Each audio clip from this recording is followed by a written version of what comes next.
Welcome to this online tutorial on the use of parameters and equations in Flexcom. My name is Angus Connolly and I'm the product manager for our Flexcom software. In this tutorial I'm going to show you how to define some parameters and equations. So I'll start by creating a new input file, a metric keyword file. Parameters and equations are generally best defined in a pre-processor section. Parameters need to be defined here, and equations you can use anywhere. But let's define a couple of parameters up front. So let's say I have a parameter for wall thickness, so it's 0.5 meter. As I showed you in a previous tutorial, it's best to explicitly add in the units there so there's no ambiguity whatsoever. We can put in a wall thickness of let's say 25 millimeters.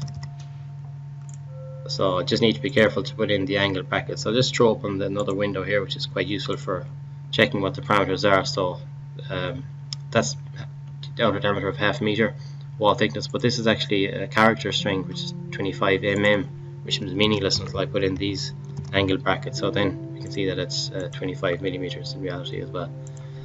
And then I can define, let's say, an internal diameter, which is equals, and I just use these equation brackets so I can combine the outer diameter minus twice the wall thickness. And you can see from the parameter values window that the values are being evaluated correctly. I can also just change the wall thickness if I wanted to be, let's say, 1 inch. And Flexcom is clever enough to convert 1 inch to 25 millimeters, and again the internal diameter is updated correctly. I can define a cross-sectional area. Again, I just need to use the equation operator, and this would be pi, which is a predefined parameter, pi over 4 times d squared, so it would be d o to the power of 2 minus di to the power of 2. And I've got the cross-sectional area. If I wanted to go on further, cross-sectional area is just negative there because I need to include my brackets. I just made a mistake in the numerical expression, so that's all fine. So you can build these up as complex as you need to. If I wanted to put in say Young's modulus for steel, it would be 200 gigapascals. Obviously, again, I need to make sure that I put in these angle brackets to tell Flexcom I'm using the units, otherwise it's just a character expression. And then I have an axial stiffness equals E times A. So they're very, very easy to define parameters and equations. The beauty of this is that you can do a lot of numerical expression computations in Flexcom. You don't need to resort to Excel or any external spreadsheets.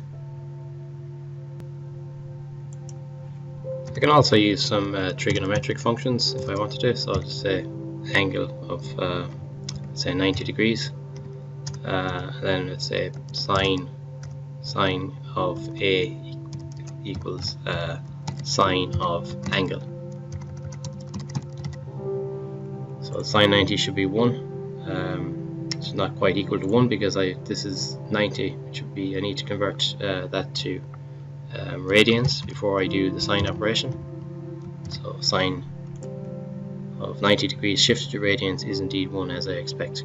There are lots of different options and parameters. So if I just open up the Flexcom online help and I just search for equations, you can see how many options are actually available. So let's just look at the mathematical functions that are available in Flexcom. So this, as I said, the trigonometric functions, cos and sine and tan, and the reverse operators. There's also like max and min, ceiling, degrees to radians. You can browse yourself. There's absolutely loads there that you can play with.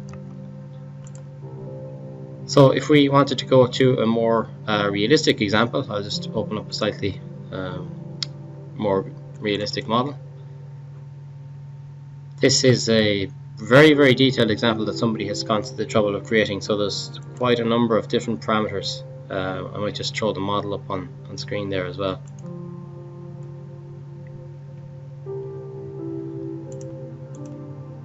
And I'll just maybe make this model view slightly bigger so you can see it.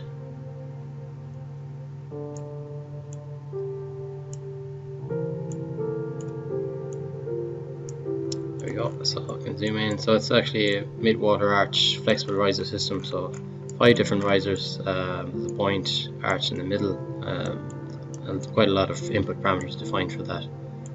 So you can see that the user has gone to the trouble of defining a lot of different parameters. So you can make this as complex as you need to. One thing I didn't cover in the previous slide, which I'll just do now, is if you have some repeated parameters. So you have, let's say, a vessel x, which is, let's say, some number, and you have a vessel y. So you've got an x, y, z coordinate. Let's say these are just, let's say a vessel center of gravity is at some location in space. Like, rather than typing that out 3 times, I can use a different type of operator, which would be, let's just do another one called vessel. I'll just use these brackets to define more than one parameter on a given line. So in this case, x is, let's say, 60,